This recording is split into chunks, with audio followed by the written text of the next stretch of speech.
Good evening, everybody. Hello and welcome to the Wine Society's third annual Christmas quiz, complete with your quiz setters, masters, mistresses, Catherine Housden and me, Ewan Murray. Hi, Catherine, how are you? Hello, Ewan. I'm very well, thank you. I'm very excited. Jolly good, yes, looking forward to this.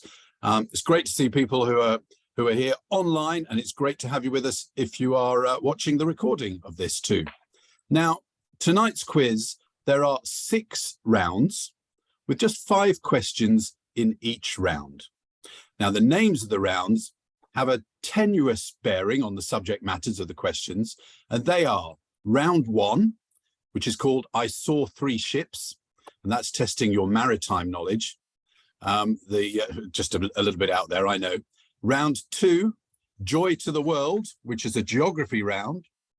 Round 3, I Saw Mummy Kissing Santa Claus, which is a round to do with languages. Round 4, which is Mistletoe and Wine, which is a round about alcoholic drinks. Round 5, A Christmas Carol, where we'll be testing your Dickensian knowledge. And round 6, which is Have Yourself a Very Merry Quizmas, which is just basically Christmas general knowledge. There are 5 points available in each round, 1 for each question.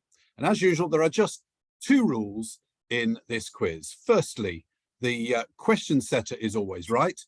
And secondly, if the question setter is wrong, then rule 1 applies.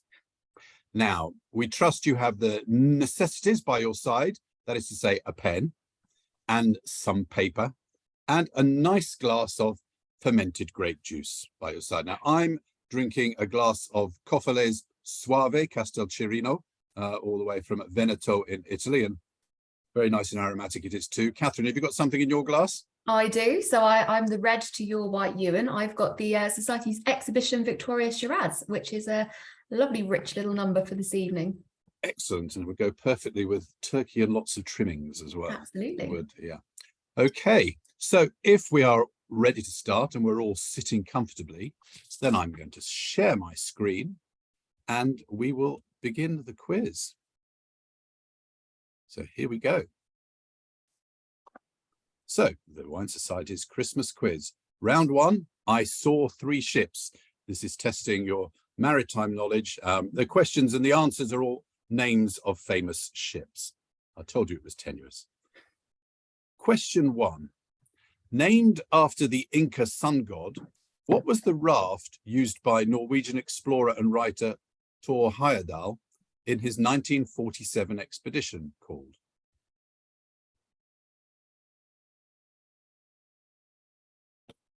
What was the name of Thor Heyerdahl's raft?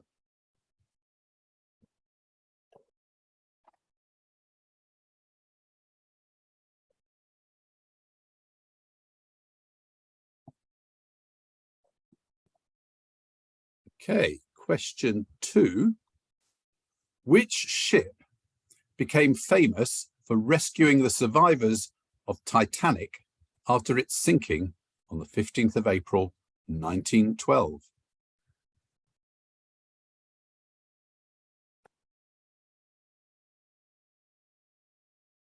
What was the name of the ship which many survivors got on board after the sinking of the Titanic?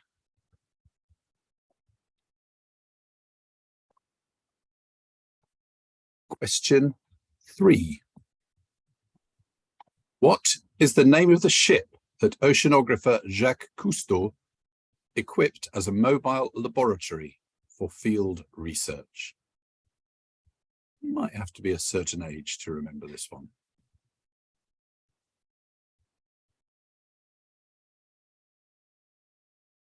Looking for the name of Jacques Cousteau's ship.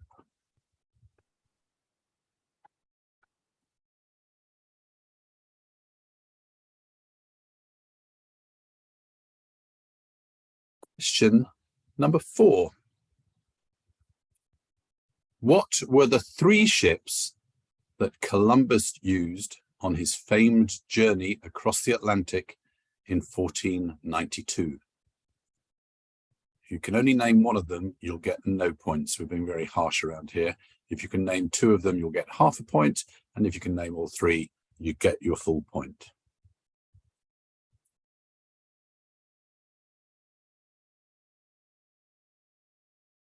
So we're looking for the 3 ships that Columbus used on his journey across the Atlantic. In his failed attempt to find a way round to the East Indies that way. And question number 5, on board which ship did Japan sign the surrender in 1945?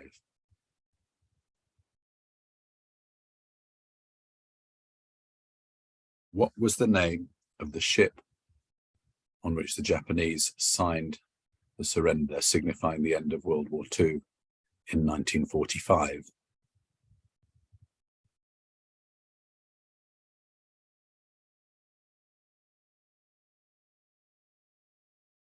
Give you a little while just to get your answers together.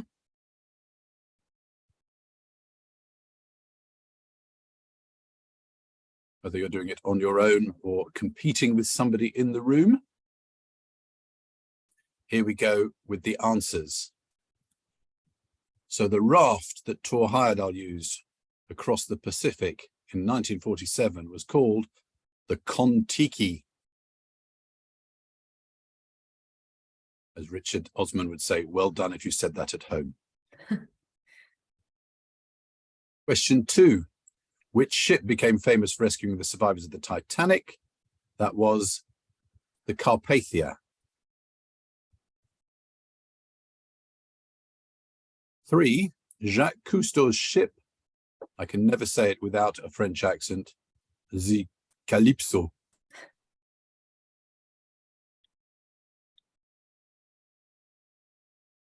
The 3 ships that Columbus used were the Nina, the Pinta, and the Santa Maria.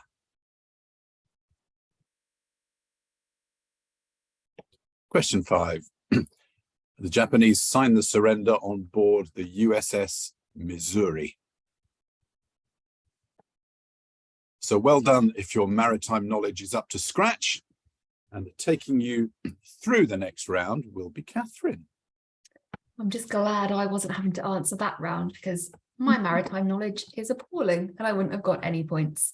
So hopefully, if you are like me, you'll pick up some points in this next round, which is round 2, Joy to the World. And as Ewan mentioned, the tenuous link here is it's a round on Christmas geography. So let's go with question 1, round 2. Lapland is spread across which 4 countries? That's which 4 countries is Lapland spread across? And again, if you only know 1, that's 0 points. 2 or 3, you get half a point. And to get the full point, you need to get all 4 countries.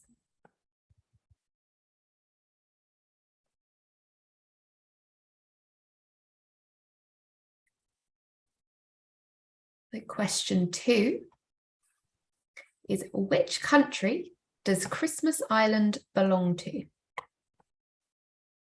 Which country does Christmas Island belong to?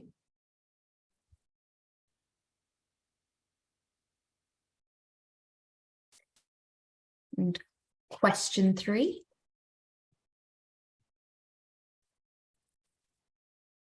So in which UK country do you find the village of Bethlehem? That's which UK country will you find the village of Bethlehem?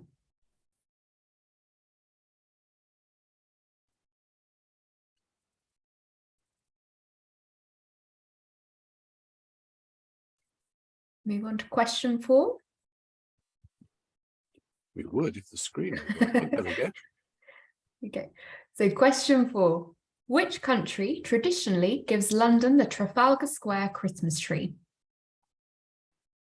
So the big tree in Trafalgar Square, which country gifts that to London?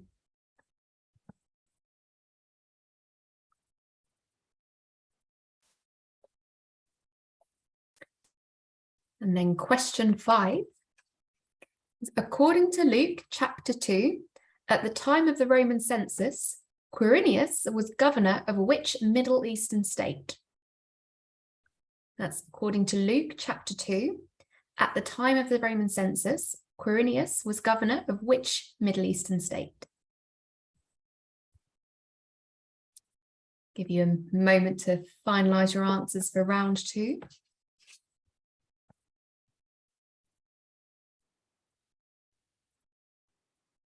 Okay, let's go to the answers. So, question 1 was, which country is the region of Lapland? Now, if you got Norway, Sweden, Finland, and Russia, give yourself 1 point. If you got 2 or 3, you can get half a point. And if you didn't get any of those answers, I'm afraid there's 0 points for you. Okay, so question 2 was, which country does Christmas Island belong to? And the answer we were looking for is Australia. Question 3 was, which UK country would you find the village of Bethlehem? And the answer there is Wales. And if you are hailing from Wales and joining us for the quiz, may I say Nadolig Llawen. I hope you're having a very festive time. And For those of you who want to know, Bethlehem is just on the western side of the Brecon Beacons. Maybe a little bit trickier for the 3 wise men. Yeah, just a little bit further west to come from the east. Yeah. So question 4, which country traditionally gives London the Trafalgar Square Christmas tree? And that would be from Norway, which is very fitting. Yes, indeed. Norway getting 2 points in this particular round, having been mentioned before. And where better to get the tree from Lapland itself? Absolutely. All spruced up. Sorry, that was dreadful. Ewan, we've not done any crackers yet. We don't need the joke. Sorry. So question 5 was... I was pining for a few crackers, actually. Question 5, according to Luke chapter 2, at the time of the Roman census, Quirinius was governor of which Middle Eastern state? And the answer we're looking for is Syria. So congratulations if you got all of those right. Unless you've decided on prizes amongst yourselves, the only prizes we're offering are bragging rights, but do feel free to share them. And Ewan, are you ready for round number 3? I am. So here we go with round number 3, and this is called I Saw Mummy Kissing Santa Claus. Excuse the spelling, but that really is how it's spelt in the song, being an American song. So what we're looking for this time, it's all about Santa Claus, but do you know what Santa Claus is called in other languages? We've got 5 terms for Santa Claus coming up, and I'm going to give you a minute or so just to think about where these 5 terms come from. So if you're ready, let's go.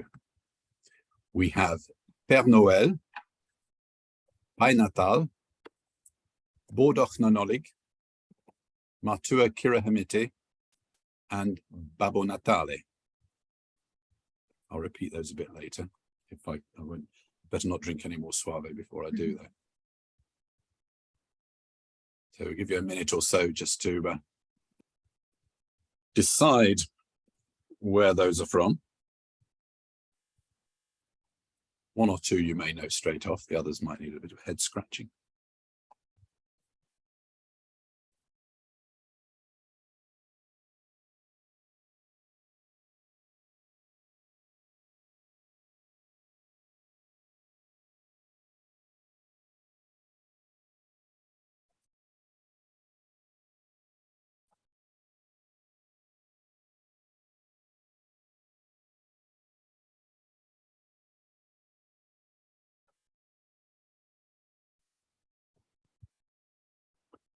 So I'll give you 20 more seconds on this one. If you're discussing the particular dialect from the language it's in, maybe. I feel a lot of these I'd be an either or of certain countries. We'll just hope for the best. A little bit of Latin influence in some of them, and you think, which one is it? Yeah. Okay, so let's do some answers. Thought we'd start with maybe the easiest one. Let me just click on this again. Père Noël is French. Père meaning father, Noël meaning Christmas. Pai Natal is Portuguese. Bordoch Nanolig, excuse me. This is something that was my lockdown project to learn this language because it's the language of my forefathers, and it's Scottish Gaelic. The Old Man of Christmas, that translates as. Matua Kirahimete. If you know the wine called Matua, you might have guessed this one. It's Maori. And Babbo Natale, if you say it in a strong enough accent, Babbo Natale, with some hand actions, then you're going to know that that's Italian. So well done, those linguists amongst you who may have got a full house there. And if you didn't, there's no shame in not knowing one or two of those. Well done for your accents as well, Ewan. Thank you. I try. I'm very trying, as my wife consistently tells me. Okay, and round 4, that's me too, isn't it? It is, yes. It is. Okay, round 4, we have mistletoe and wine. Now, I'm not going to torment you with the song. It was just a very tenuous link to tell you that this is a round about wine and alcoholic drinks. So, round 4, question 1 is étoile, which is the French word for star. I told you it was tenuous. Étoile, the French word for star, is an appellation in the Jura region of France. The most famous wine is the sweet vin de paille. But what does vin de paille mean? And there's no half marks for getting the word vin, I'm afraid.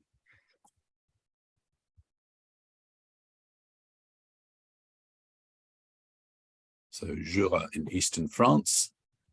The étoile is the appellation, and their most famous wine is vin de paille. But what does vin de paille mean?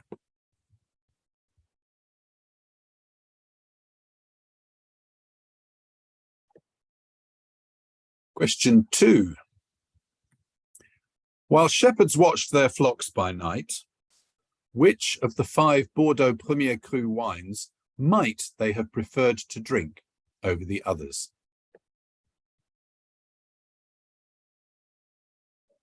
Testing your knowledge as to whether you know what those 5 wines are, but in particular, the god-awful pun that this question is based on. So while shepherds watched their flocks by night, which of the 5 Bordeaux Premier Cru wines might they have preferred to drink over the others?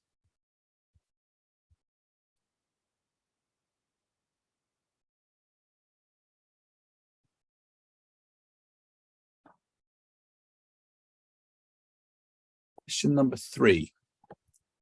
Here he is again. Multi-Christmas #1 artist Cliff Richard produced his own wine. Which country does the wine come from?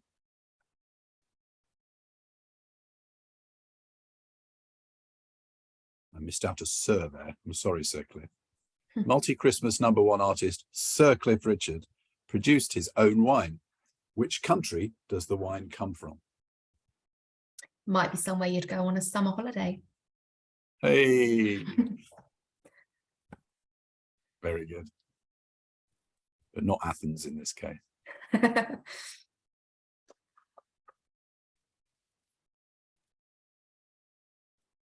I don't think his wines age very well. I think they're all young ones. No. Oh, there we go.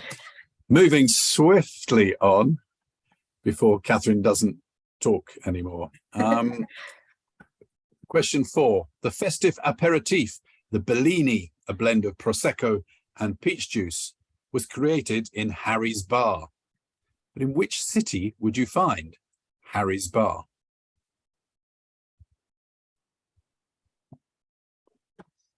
If you want to reproduce the Bellini, the Wine Society, as by way of an advert, does do the Bellini case, which gives you a bottle of the Society's Prosecco with some peach nectar and also some rhubarb nectar to give it a different twist.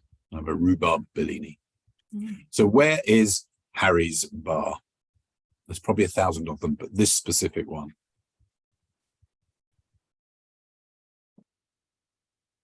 And question 5.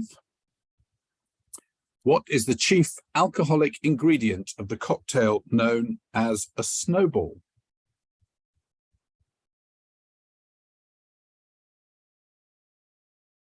My mum used to love it. She still does, but in the days when we had more of this kind of cocktail, she used to love a snowball at Christmas.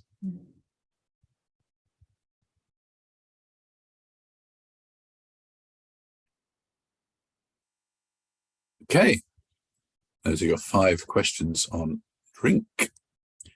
So here come the answers. Étoile is an appellation in the Jura. The most famous wine is the Vin de Paille.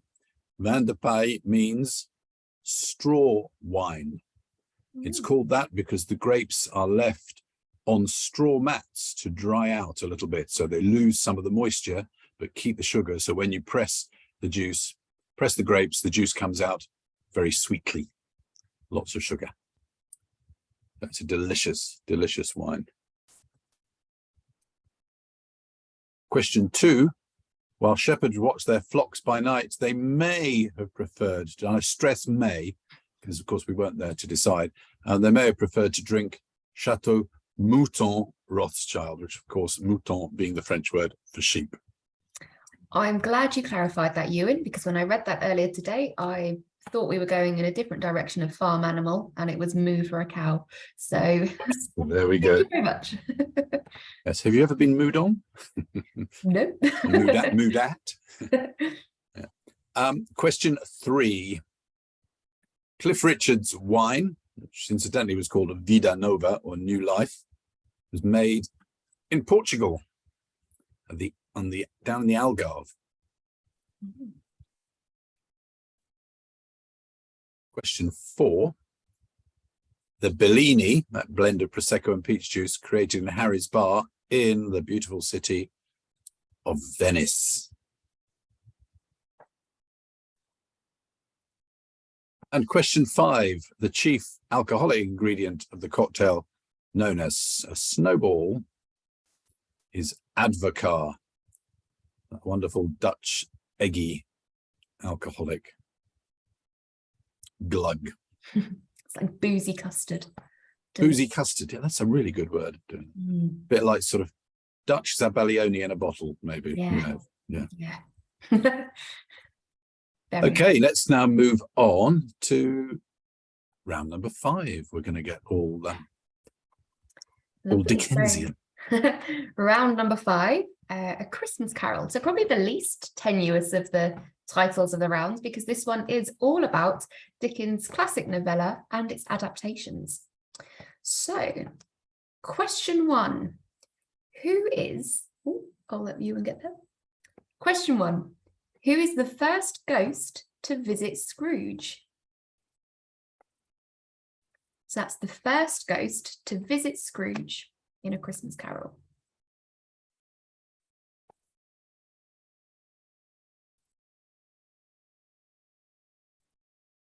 Question number 2. What is the name of Scrooge's nephew who on Christmas Eve invites him to dinner?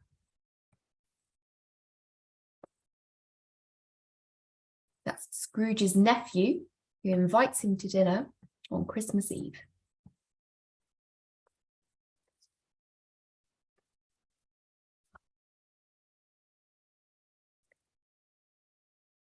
Okay, question 3.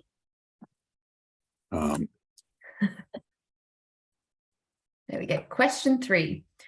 What is the name of Scrooge's first boss, who's the host of a party that is shown to him by the ghost of Christmas past? The ghost of Christmas past shows Scrooge a party. It's hosted by his first boss. What is that boss's name?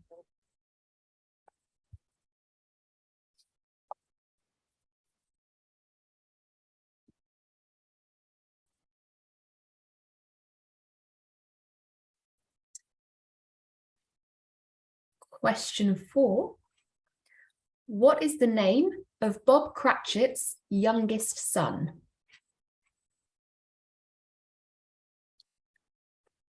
That's the name of Bob Cratchit's youngest son.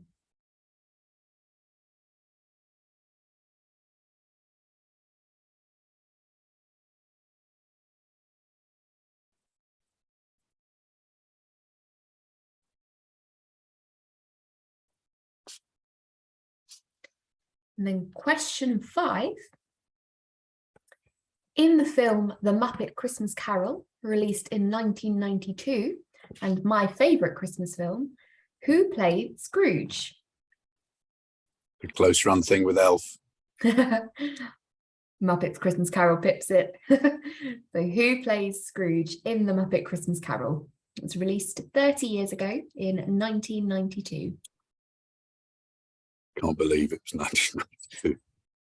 It's the year I was born. Thank you.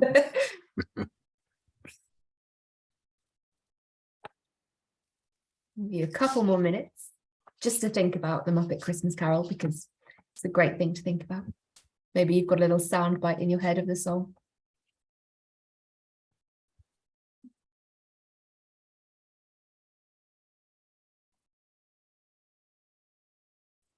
Okay, we go with the answers. Now, question 1 was who is the first ghost to visit Scrooge? This one can trip people up slightly, because, of course, the first ghost is his old business partner, Jacob Marley.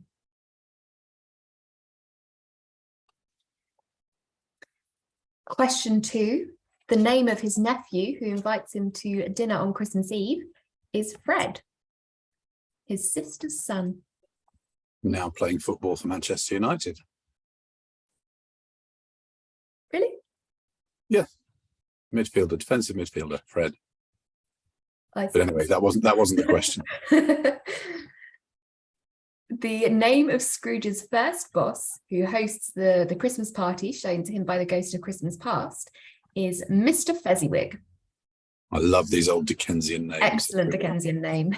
Fezziwig. I defy anybody to find anybody who really was called Fezziwig, but maybe there was. That's brilliant. Question 4 was, what is the name of Bob Cratchit's youngest son? And that is, of course, Tiny Tim. I suppose we'll accept the answer Timothy as well, because that probably was his name. And then question 5 was, in the film The Muppet Christmas Carol, released in 1992, who played Scrooge? Not a lot of people know this. No, but it is Michael Caine.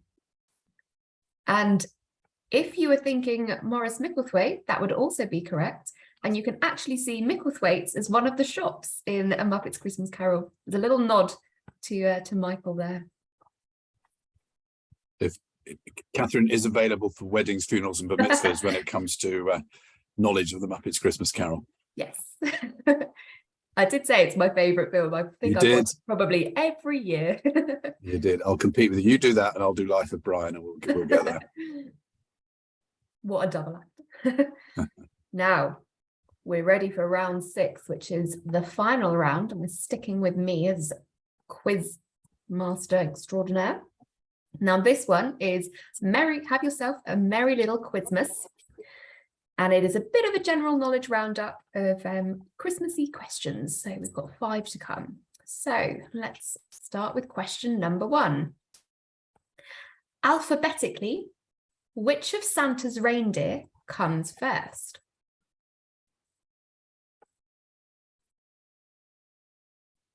So if you're running through the little tune of who Santa's reindeer are, which one alphabetically comes first?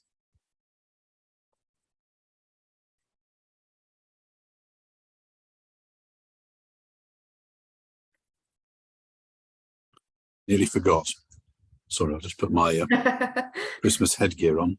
Excellent headwear. Question 2, featuring another excellent duo, much like ourselves, Ewan. From the Morecambe and Wise Christmas special of 1971, can you complete this quote? I'm playing all the right notes, but...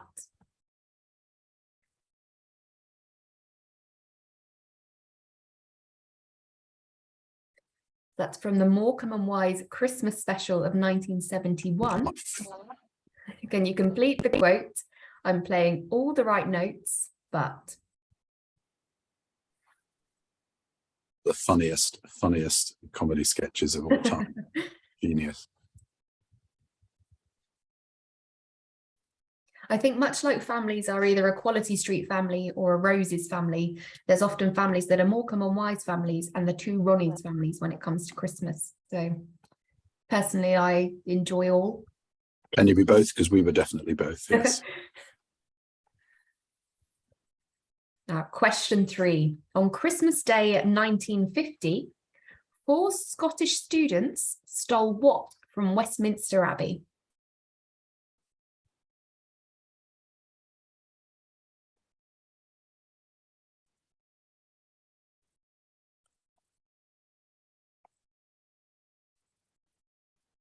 So on Christmas Day 1950, 4 Scottish students stole something from Westminster Abbey. What was it?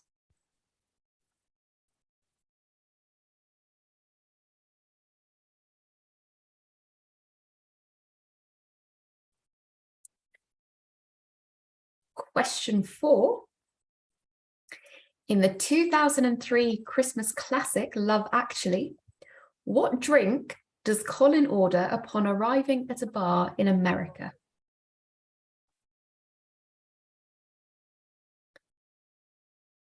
That's the 2003 Christmas classic, Love Actually. What drink does Lovelorn Colin order upon arriving at a bar in America? This up there with some of your Christmas films, Catherine.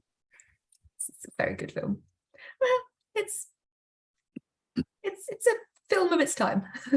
Yes. And then question 5. The Chris Rea song, Driving Home for Christmas, was written during a car journey back to which town? I imagine many of us might be playing this over the next few days. That's the Chris Rea song, Driving Home to Christmas, for Christmas, was written during a car journey back to which town? Well, if it was Driving Home to Christmas, it would be Bethlehem in Wales, wouldn't it?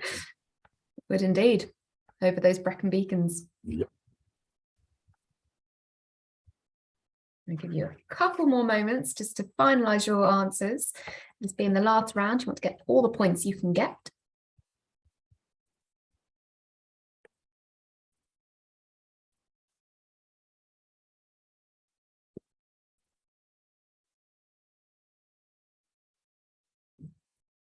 Okay, so let's go to the answers for round number 6. So first question, alphabetically, which of Santa's reindeer comes first? And the answer is Blitzen. Question 2, from the Morecambe and Wise Christmas special of 1971, you can complete the quote, I'm playing all the right notes, but not necessarily in the right order. Now, there's no extra points if you got Andre Previn as the person who had that quote, but do give yourself a round of applause if you got that answer as well. On Christmas Day, 1950, the 4 Scottish students stole from Westminster Abbey the Stone of Destiny, also known as the Stone of Scone or the Coronation Stone.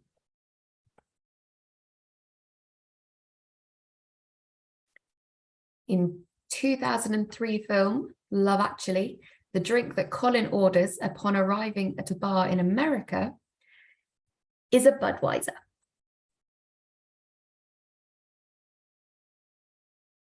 And then the Chris Rea song, Driving Home for Christmas, was written during a car journey back to Middlesbrough. Okay. How did you do? Now, Ewan, I know you wrote the quiz, but how do you think you would have done if you didn't know these answers? I didn't know these answers. Interesting. I wouldn't have got that last one for a start. I think had I not known any of the answers at all, I'd have sort of got early 20s, something around about 20, maybe 2/3 of them, and then a bit of guesswork on the rest. But that's how quizzes work, really, isn't it? Absolutely. I guess. So that's it, folks. So we hope you enjoyed the quiz this year, and that, well, I was going to say that we'll see you again next year. We hope, if you are Wine Society members, that we will see you again in the very near future, either online or in person at a tasting, or simply ordering more wine from your society. And if you're not a Wine Society member yet, well, why not join up? £40 for lifetime membership. You get £20 off your first order. It is the sort of club, is unlike Groucho Marx, it's the sort of organisation that everybody should be part of. Absolutely. Well, thank you very much, Ewan, for putting that quiz all together. I hope everyone, wherever you are and whoever you're with, you're having a very Merry Christmas. And as Ewan said, we hope to see you very soon in the new year. But until then, cheers. Cheers, everyone. Bye-bye.